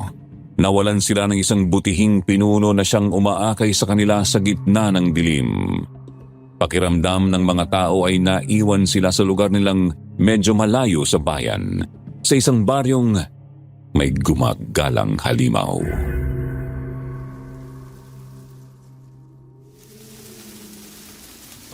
Pio, pumasok ka na muna sa bahay ninyo at magpahinga. 2:00 pasado na ng madaling araw oh. Hindi ko magagawang magpahinga, Amparo. Hindi rin ako makakatulog. Hindi ako matatahimik hanggat hindi ako nakakaganti. Paano ka gaganti kung wala kang lakas? Kailangan mo rin magpahinga. Hindi rin ikatutuhan ng tatay mo yung ginagawa mo. Si Aling Gloria. Mabuti at gising ka pa, Pio. Tapos na naming mailigpit ang bangkay ng iyong ama. Bukas ay magagawa na siya ng kabaong. Dadasalan at ibuburol natin siya ng ilang oras lang. Tapos, ililibing agad pagsapit ng hapon. Ayos na ba sa iyo yon? Ayos man po sa akin o hindi. Alam ko namang yun ang makakabuti para kay tatay. Masyadong masahol ang sinapit niya. Di natin siya pwedeng iburol ng matagal. Oo nga pala.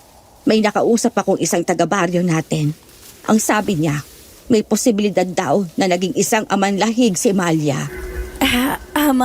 Amala, ano po? Amanlahig. Ito raw yung mga aswang na namatay nang hindi na ipapasa ang kanilang mga itim na bato.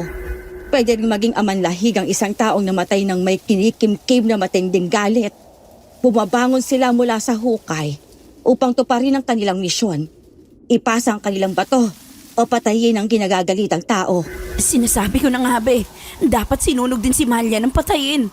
May alam po ba kayo, Aling Gloria, kung paano patayin ng isang halimaw na bangkay? Hindi sigurado yung kabaryo natin kung paano. Pero may narinig daw siya na tubig ang posibleng paraan. Kapag nabasa raw ng tubig ang katawan ng isang amanlahig, nawawasak ito at nagiging tumpok na mga uod. Parang ang hirap namang paniwalaan nun, Aling Gloria. Paano matatalo ng tubig ang isang nanggagaliiting halimaw? Masyado na tayong maraming nasaksihang kababalaghan nitong mga nakaraan, Amparo. Wala na ako sa posisyon para isantabi agad ang mga posibilidad na ganito. Pero hindi rin siguradong nakausap ko, Pio. Baka mapahamak ka lang. Susugal ako. Magdadala pa rin ako ng mga itak at iba pang mga pangontra. Baka sakaling gumana. Pero sa ngayon, may naisip na akong plano. Sasama ako. Igaganti ko rin si Lola Pelita. Pero Amparo, hindi pwede. Mapanganib na misyon to. Kung anumang dahilan ang sasamihin mo sa akin, sabihin mo rin yan sa sarili mo. Mapanganib, pero pupunta ka pa rin. Halimaw ang kalaban. Gagawa ka kamo ng paraan. Yung mga yun lang din ang isasagot ko sa'yo.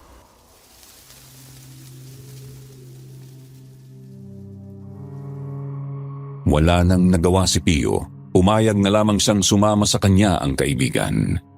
Noon din mismo ay naganda sila ng itak at mga supot ng asin. Pagkatapos ay lumakad noong mag-aalas 3 na ng madaling araw.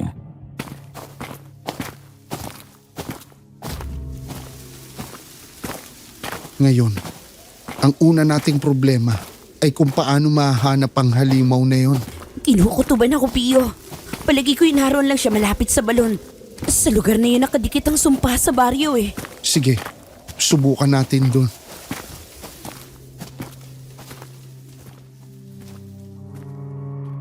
Lumakad ang dalawa papunta sa may patay na balon. Sa daan pa lang ay dama na nila ang kilabot. Alam na alam nilang buhay ang nakataya sa kanilang lakad. Pero wala sa kanilang may balak na umatras.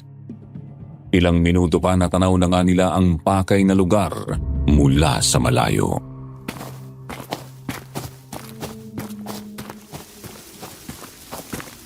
Diyan na banda ang balon. Hindi ko makita dahil medyo madilim ang paligid.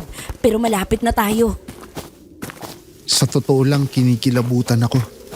Pero kailangan nating ituloy to. Igaganti natin si Natatay at si Lola Pelita at ang lahat ng mga nasaktan at napatay ng halimaw na yan. Pio, tigil. May nakita ka? Doon. Doon banda sa halamang yun. Tingnan mo. Napalingon ang binata sa itinuro ng dalaga. Kita nga niyang may gumagalaw sa isang bahagi ng halamanan. Madilim doon kaya di nila makita kung ano yon nung una. Subalit hindi nagtagal ay may bigla na lang tumakbo palabas sa halamanang yun. Ang amalanhig! Yan na yun! Yan na yung halimaw! Ngayon na, Amparo! Takbo na! Kitang-kita ni Pio at Amparo ang isang nilalang na hawig sa nilarawan ni Aling Loriang. Isang bangkay na suotang punit-punit na damit ni Malia. Naaagnas ang katawan. Ang balat ay nakasabit na lang na parang kurtina sa kalamnan at buto nito. Nang tumakbo ito papunta sa kanila ay agad na ring kumaripas ang dalawa. Bilisan natin, Pio. Hindi niya tayo dapat maabutan. Kailangan masunod ang plano. Nakakainis! Hindi ko akalaing ang bilis tumakbo ng halimaw na yan. Huwag mo nang isipin ang kung ano-ano. Ang mahalaga, makatakbo tayo at sumunod sa atin yan. Tuloy-tuloy na tumakbo ang dalawa. Nakasunod lang sa kanilang halimaw. Maya't maya itong nililingon ni Pio upang siguraduhin hindi sila nito mahahabol. Noon ay napansin niyang kakaiba ang kilos nito. Tuwid na tuwid ang mga binti at braso. Hindi nito na ibabaliko ng basta ang mga tuhod at siko. Konti na lang. Konti na lang. Malapit na tayo sa ilog. Ayan na. Pagod na ako. Pero hindi pwedeng tumigil. Kaya natin to. Lagot na! Hindi! Malapit na sana sila sa ilog ng mahabol ng amalanhig si Pio. Nahablot nito ang isa niyang braso. Pumarap ang halimaw sa binata at agad niya itong tinaga ng itak na may asin. Subalit hindi ito ininda ng buhay na bangkay. Sa halip ay naitulak lamang nito si Pio, pati haya, tsaka kinumbabawan. Hayop kang halimaw ka! Bitiwan mo ako!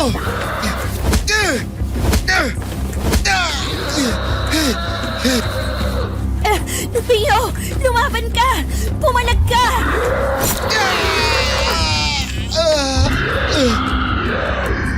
Sinimulang kalmutin ng halimaw si Pio. Napasigaw ang binata sa sakit. Si Amparo naman ay tarantang humanap ng paraan.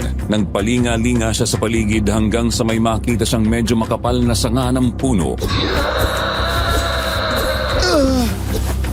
Nakakainis kang demonyo ka!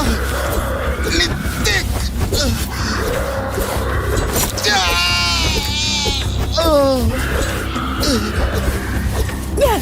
Kumanda ka sa akin! Hetong sa'yo!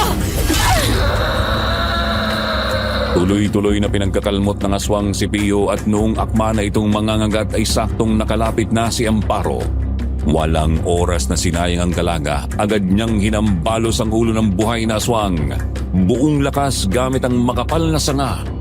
Napagulong ito ng konti paalis sa pagkakakumbabaw kay Pio. Magaling, Amparo. Salamat. Ngayon, akin na yung sanga. Anong balak mo? Bilisan mo na, bago pa yung makabangon. Binigay ni Amparo ang makapal na sanga kay Pio. Pinilit ng binata na itayo ang kumikirot pa niyang katawan. Pagtingin niya sa halimaw ay nakita niyang unti-unti na itong bumabangon kaya di na siya nagsayang ng oras. Hindi ka na makakabangon. Mamamatay ka na.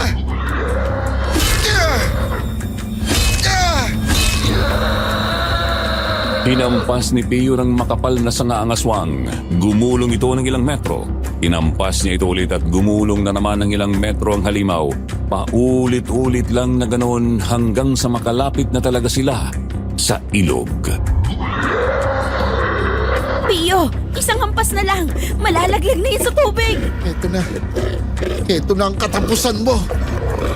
Ito na ang katapusan ng panggugulo mo sa amin. Yeah! Yeah! Yeah!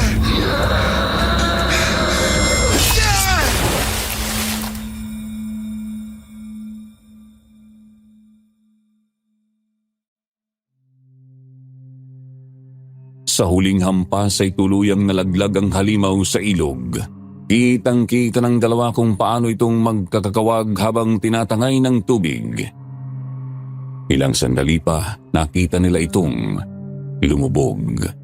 Pagkatapos ay biglang lumutang ang laksa-laksang mga uod na inanod ng agos. Palayo.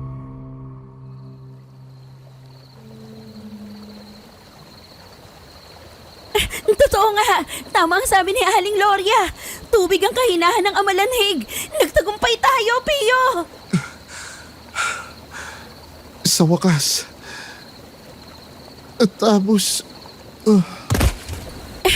Pio, anong nangyari sa'yo? Pio! Pio!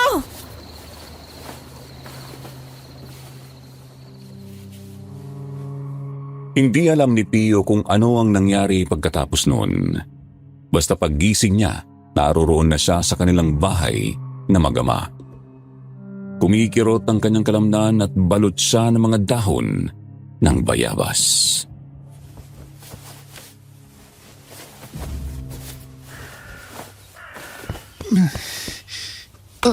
Aray! Ang sakit ng katawan ko. Huwag ka muna masyadong magalaw. Baka bumuka ulit yung kalmot ng aswang sa katawan mo. Malalim kasi yung iba eh. Anong nangyari?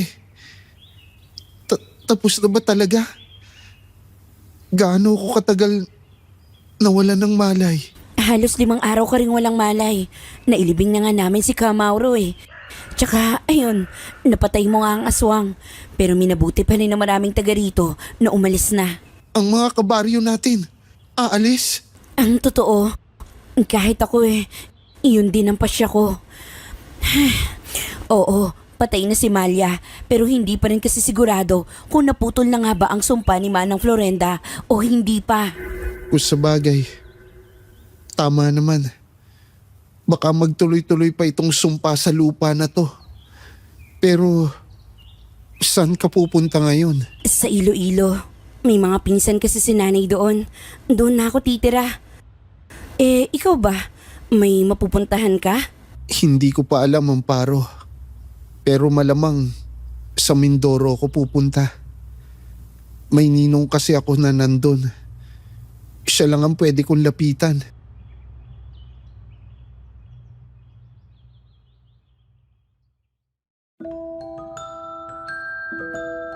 Naunang umalis si Amparo papuntang Iloilo.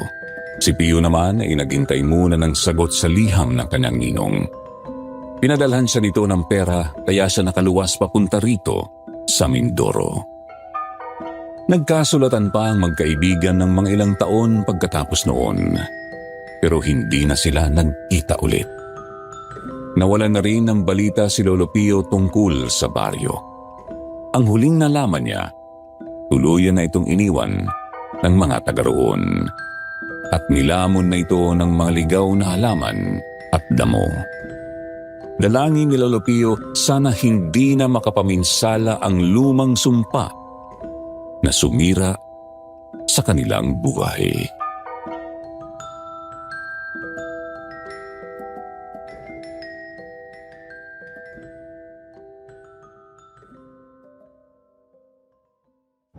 Basta kami ng mga friendship natin, ready na.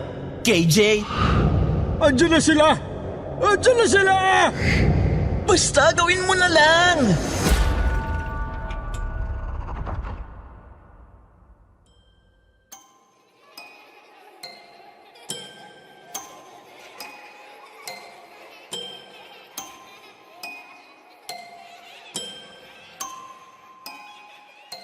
Isang napakaunlad na syudad ang Davao. Kilala ito sa maraming bagay, kagaya ng Philippine Eagle at durian. Meron din itong napakayamang kasaysayan. At dito rin nagmula ang ika-16 na Pangulo ng Pilipinas na si former President Rodrigo Roa Duterte. Gayunpaman, katulad din ng ibang mauunlad na syudad sa ating bansa, marami rin itong itinatagong mga kababalaghan. Mga bagay na mahirap ipaliwanag, ngunit talagang nararanasan ng iilan. Ako man sa sarili ko, hirap ding paniwalaan ang mga bagay na ito. Subalit sadyang napapatunayan kung totoo pala talaga sila habang ako'y nagsasaliksik.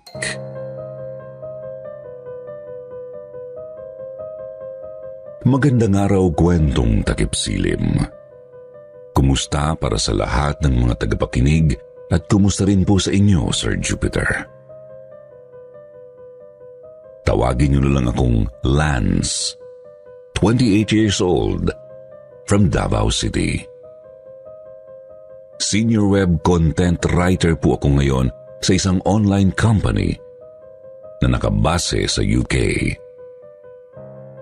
Pero journalism po talaga ang tinapos kong kurso noong 2016. At dahil sa kurso kong yun, kaya't may nahukay akong mga kakaibang kwento dito sa lugar kong Sinilangan. May project kasi kami dati kung saan kailangan naming magsaliksik ng mga totoong kwento ng kababalaghan.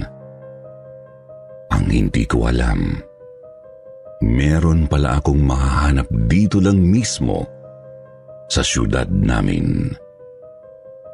Nakalap ko ang mga kwentong ito matapos magsaliksik at kumausap ng iilang residente ng lungsod.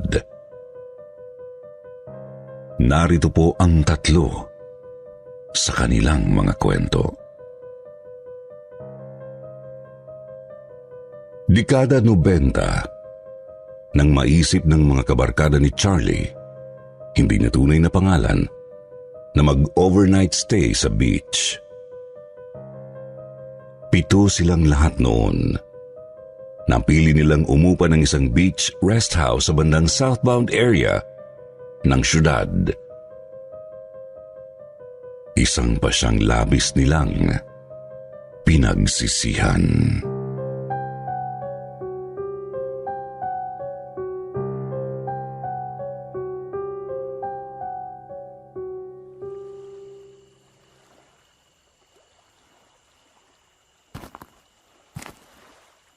Charlie? Hoy, be! Charlie! Ano ba? Bakit ka ba tulala dyan? Hoy! Ha? Ay, sorry, be. Kanina ka pa ba dyan? Kaloka kang tsaka ka? Kanina pa kita tinatawag, di ka naman namamansin? Ano bang iniisip mo, Day? Ay, sorry naman, Day. Pero, ewan ko ba? Iba ang pakiramdam ko rito sa lugar na to eh. Kanina pa nananay yung mga balahibo ko simula nung gumabi. Kaya nga perfect ang settings para sa plano ko. Plano? Pinagsasabi mo? Tignan mo to. Ano ba kasi yung dala mong yan, be? Jaran! Ouija board? Loko-lokang bruha? Paano kung guluhin tayo ng masamang espiritu dyan sa binabalak mo? May sabi-sabi pa namang may mga multa raw ng mga batang naluno dito sa area na to. Paano kung dumikit sa atin yung mga impaktong yun? Kaya nga sabi ko, perfect to ngayon. Halika na! Itatry lang naman natin, Day. Sure ka na ba dyan? Oo kung ayaw mo, di maiwan ka dyan. Basta kami ng mga friendship natin, ready na. Nilatag nila ang Ouija board sa may sala ng tinutuluyang rest house.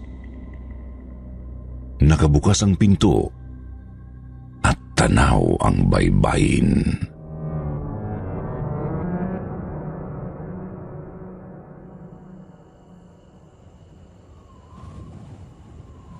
Spirit of the Glass, andito ka na ba?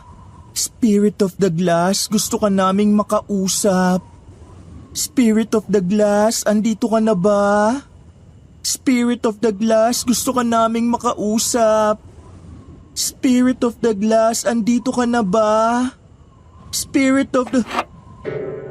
Ramdaman silang nagsisitakbuhan sa buhanginan. Wala nga lang silang nakita nang tanawin nila ang labas ng pinto.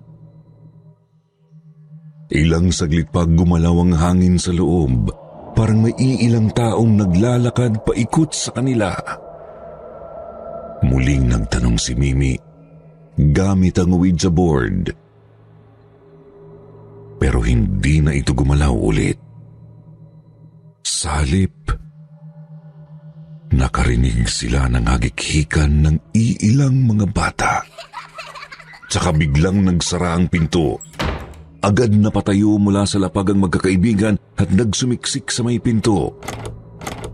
Pinipilit nila itong buksan, ngunit ayaw magbukas. Ito na nga ba't sinasabi ko sa inyo eh? Ito na sinasabi ko! Ayaw nyo kasing makinig sa akin! Ang tigas ng ulo nyo! Day! Anong gagawin natin? Ayaw magbukas ng pinto! Day! Mama, uwi na ako! Ayoko na rito! Be, tingnan mo ang sahig! Tingnan mo! Tubig? Basang mga bakas ng paa ng mga bata? Diyos ko, Lord! Makinig kayo. Bukas pa yung back door. Pagbilang ko ng 3, sabay-sabay tayong tumakbo ron, okay? 1, 2, 3!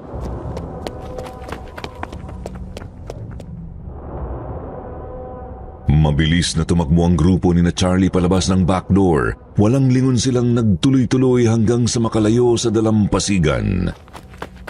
Naiwan pa nga nila ang ilan sa kanilang mga gamit dahil sa pagmamadali. Tanging nadala lang nila yung mga bag nilang nasa sala. Habang tumatakbo, ramdam na ramdam daw nilang nasa likod lang nila ang mga batang multo. Dinig na dinig nila ang mga yabag ng maliliit na mga paang sumasabay sa kanilang pagtakbo. Dinig din nila ang patuloy na hagikhikan ng mga ito. Pero ayaw nilang lingunin at baka hindi na sila makaalis ng buhay. Mabuti na lang narating naman nila ng ligtas ang main road matapos ang ilang minuto ng pagtakbo. Tsaka na sila nakahinga ng maluwag ng makasampa sa dumaang jeep.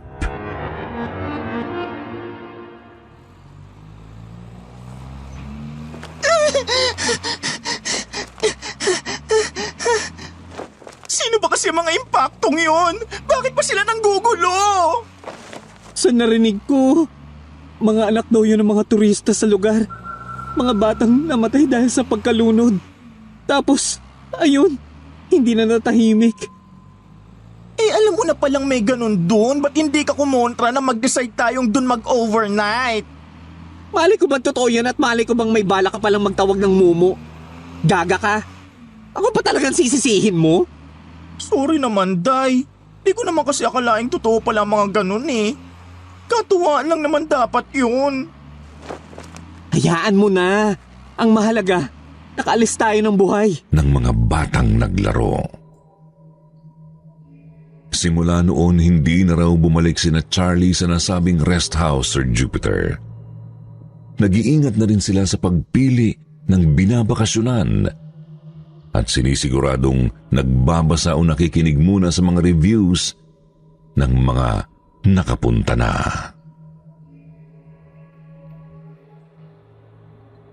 Sunod naman sa mga kwentong ibabahagi ko sa inyo ay ang karanasan ni Mang Densyo.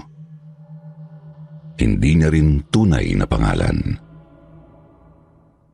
Nangyari ito sa isang subdivision sa distrito ng Matina, dito pa rin sa lungsod ng Davao. May isang kalye kasi roon na sinasabing pinapamugaran daw ng mga di matahimik na mga kaluluwa. Mga multo ng biktima ng salvage noong mga bandang dekada 70. Taong 2010, bandang 1:00 ng madaling araw, naglalakad noon si Mang Densyo. Lasing, kasi galing sa isang inuman doon sa subdivision. Napadaan nga siya sa sinasabing misteryosong kalye at may nakita siyang isang lalaking tumatakbo.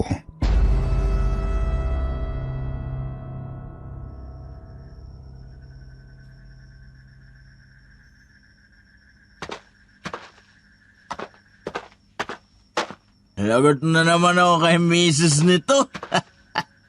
Wala eh. Napasarap tayo. Kaya inabot na naman ng 1:00. Di bale na. Babawi na lang ako. Tulang! Saklala! Tulang! Yun.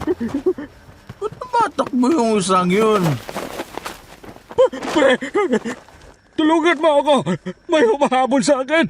May humahabol sa akin! Ano? Wala namang umabos sa'yo ah! Andiyan na sila! Andiyan na sila! Diyos ko! Tulungan niyo ako! Ayoko pang mamatay! Ano problema nun?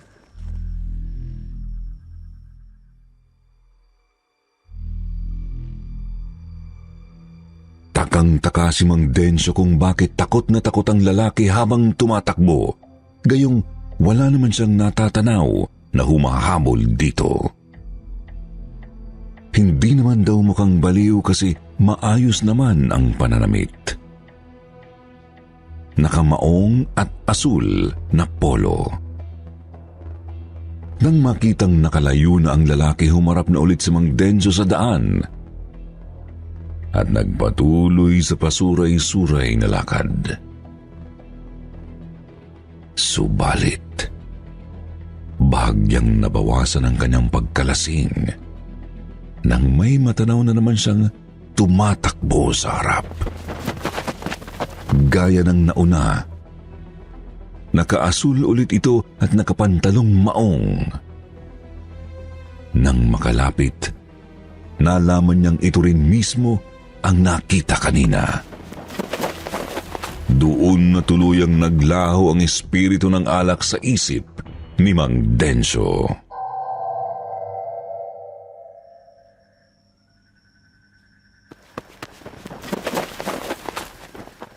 Ayop! Namamalig-mata ba ako? Siya rin yung kanina. Umikot ba siya kung saan? Pero ba't ang bis naman yata? Tulang! Saklala! Tulang! Tulungan mo ako! May humahabol sa akin! May humahabol sa akin! Teka, hoy! Ano ba nangyayari sa'yo? Ikaw rin yung kanina, di ba? Paano ka? Andiyan na sila! Andiyan na sila! Teka, kumalma ka nga. Ano ba kasing nangyayari sa'yo? Paano kita matutulungan kung hindi kayo hinahon? Diyos ko! Tulungan niyo ako! Ayaw ko bang mamatay! Hoy! Bumalik ka nga rito! Pare! Tutulungan ka naman, ayaw mo namang huminahon. Leche! Naglaho pagkalasing ko sa'yo. Sa ikalawang pagkakataon muling nagpatuloy sa paglalakad si Mang Densyo, Sir Jupiter. Sinusubukang intindihin ang nangyayari. Kung totoo nga bang iisang lalaki lang ang kanyang nakasalubong ng 2 ulit. hanggang sa tuluyan na siyang nakaramdam ng kilabot nang matanaw ulit ang tumatakbong lalaki sa kanyang harapan. Ngunit sa pagkakataong ito, kita niyang duguan na ang damit nito at puno ng mga sugat at galos ang mukha at mga braso. Naistatwa sa pagkakatayo si Mang Densyo nang tumakbo ang lalaki papalapit sa kanya. Takot na takot pa rin ito at pareho pa rin ang sinasabi. Tulang! Suklala! Tulang! Tulungan mo ako! May humahabol sa akin! May humahabol sa akin! Hayop? Ano ka ba? Andiyan na sila! Andiyan na sila! Mariosep, ano ba tong nakikita ko? Diyos ko! Tulungan niyo ako! Ayaw ko bang mamatay! Ang damit. Hindi na kinaya ni Mang Densyo ang takot kaya't napatalikod na siya at mabilis na tumakbo. Dinig niyang nakasunod lang sa kanya ang lalaking nagsusumigaw pa rin ng saklolo. Kaya lalo pa niyang binilisan ang pagkaripas ng takbo hanggang sa makabalik kung saan nakipag-inuman. Doon niya kinausap ang anak ng kanyang kumpare na nagliligpit ng mga bote. Sabi nito, malamang araw na multo ng biktima ng salvage ang nakita ni Mang Densyo. Isa sa mga kaluluwang hindi matahimik simula pa noong dekada 70. Kaya naman, hindi na ulit nagpagabi ng mag-isa si Mang Densyo sa nasabing kalye.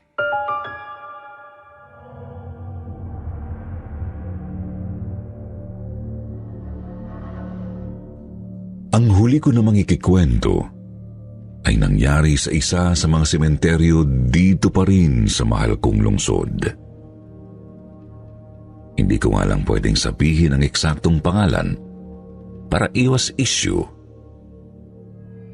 Pero malakas ang kutob kong malalaman agad to ng mga marami sa mga kalungsod ko. 1998. Dinalaw ng magkapatid na sina Lawrence at Arvin ang kanilang lolo sa sementeryong ito. Bandang 6:00 na ng gabi sila nakarating kasi pareho pa silang galing sa eskwela.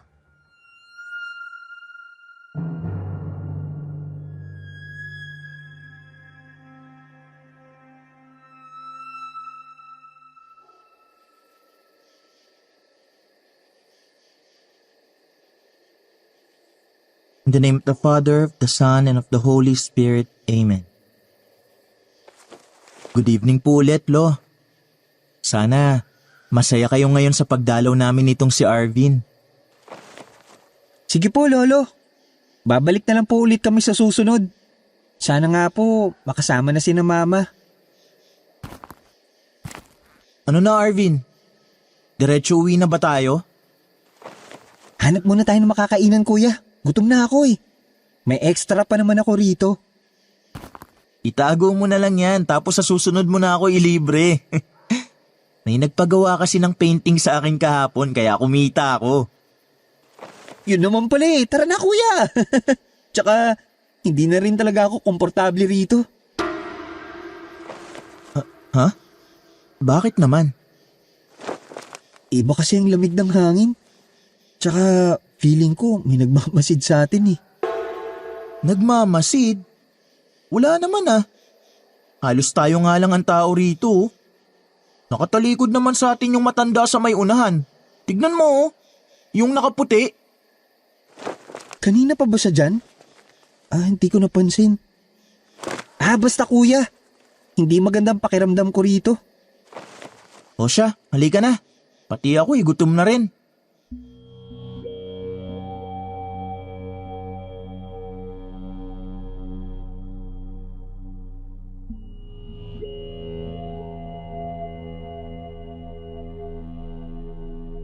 Nagsimulang maglakad ang magkapatid palabas ng sementeryo, Sir Jupiter.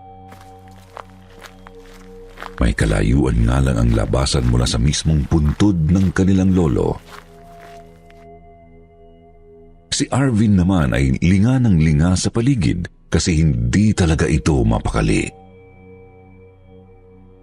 Maya't maya rin itong lumilingon sa matandang nakaputi na nakatayo pa rin malayo sa kanila.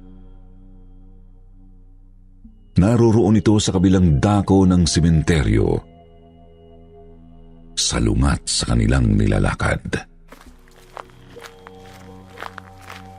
Makalipas ang ilang minuto ng paglalakad, wala pa rin sa sarili si Arvin. Natauhan na lang siya nang magsalita ang kanyang kuya.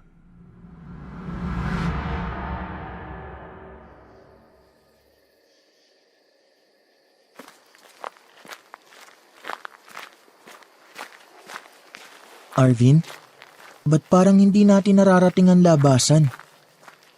Arvin! Kuya, may sinasabi ka? Kako, bakit parang hindi natin nararating ang labasan? Anong ibig mong... Kanina pa tayo lakad ng lakad eh. Ang layo pa rin ang labasan oh. Tapos kung titignan ng daan, napakahaba pa rin. Tingnan mo. Oo nga no. Sabi ko naman sa'yo kuya eh. Hindi talaga maganda ang pakiramdam ko rito ngayon. Hanggang ngayon nga, ramdam ko pa rin yung nakamasid sa atin. Teka nga, saan ba kasi yan nagmamasid na yan? Hindi ko matukoy kuya. Basta. Parang nasa likod lang natin eh. Nasa likod? Yung matanda pa rin naman ang naroroon eh.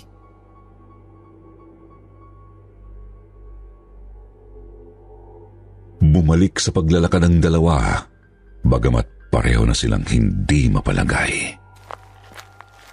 Pabilis ng pabilis ang kanilang mga hakbang kahit parehong bumibigat ang pakiramdam.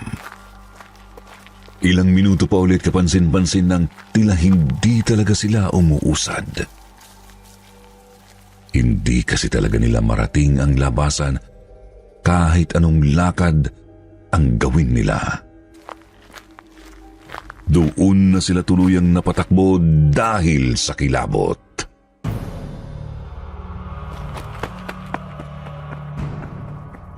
Kuya, ano ba nangyayari? Pinaglalaroan na ba tayo ng kung anong maligno? Hindi ko rin alam, Arvin. Wala naman ako alam sa mga ganito eh. Makakaalis pa kaya tayo rito? Basta, ituloy lang natin ang pagtakbo. Sana may himalang mangyari at makatakas tayo rito sa kung ano man to. Sana! Tuloy-tuloy na tumakbo ang magkapatid Sir Jupiter. Ang kaso, hindi po talaga sila nakakarating sa labasan. Hanggang sa namalaya na lang nilang pabalik na pala sila sa puntod ng kanilang lolo. Natanaw kasi nila ang iniwan nilang kandila at mga bulaklak, pati na ang matanda sa may di kalayuan. Doon na sila hingal na napahinto para magpahinga.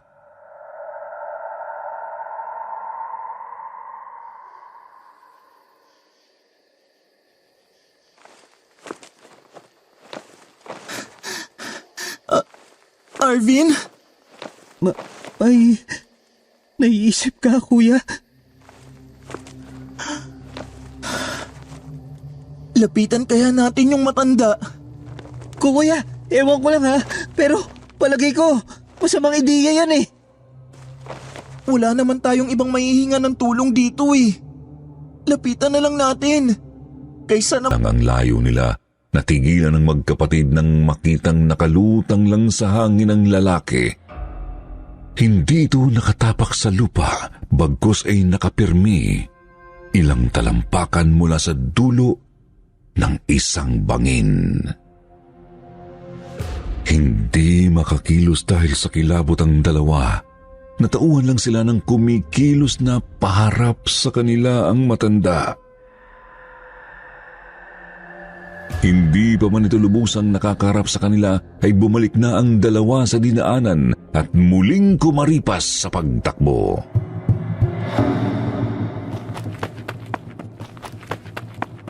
Lintik! Lintik talaga! Ano yun? Multo? Hayop! Sabi ko naman sa'yo, kuya eh. Sabi ko naman sa'yo. Masama talaga ang kutob ko sa matandang yun nung simula pa lang. Ayaw mong maniwala eh. Minamaligno nga yata talaga tayo, Arvin. At baka yun din ang dahilan kung bakit hindi tayo makalabas dito. Anong gagawin natin kung ganun? Ewan, hindi ako naniniwala rito. Pero bahala na. Ano? Balik na rin natin ang mga damit natin. Ah? Anong connect doon sa nangyayari sa atin? Ang sabi kasi ng mga matatanda, kapag naliligaw o pabalik-balik sa dinadaanan, pinaglalaroan nga raw ng kung anong elemento. Mawawalan daw ng bisa yung kapangyarihan kapag binaliktad ng biktima ang sariling damit. Sigurado ka ba dyan? Basta gawin mo na lang.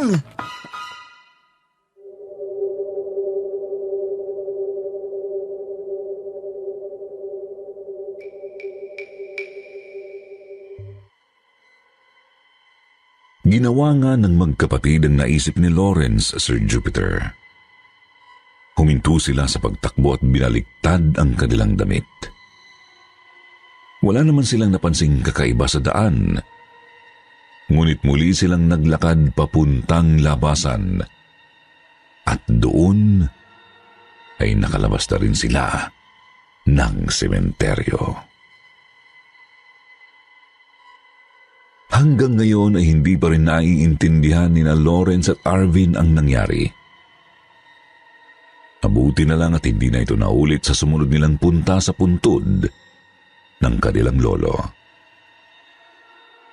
Gayunpaman marami silang naririnig na meron nga raw mga nakakakita sa matandang nakalutang sa harap ng bangin. Sir Jupiter, lilinawin ko lang po. Hindi ko layuning sirain ang Davao City. Sa katunayan, proud na proud po ako sa lungsod na kinalakhan ko. Sadyang meron lang din talaga itong tinatagong mga kakaibang bagay.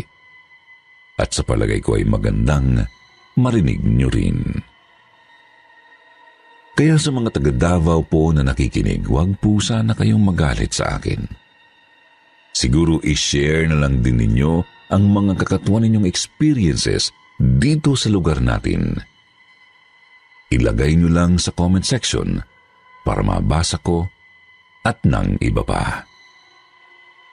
Hanggang dito na lamang po. Maraming salamat.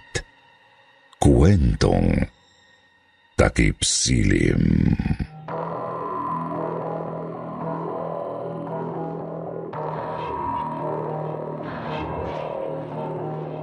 Kung nagustuhan niyo po ang aming mga kwento, follow niyo kami sa isa pa naming horror podcast na Sityo Bangungot. Sityo Bangungot. Ang horror podcast na magpaparelax at magpapatulog sa inyo. Huwag niyong kalimutan, Sityo Bangungot. Click the link in the description.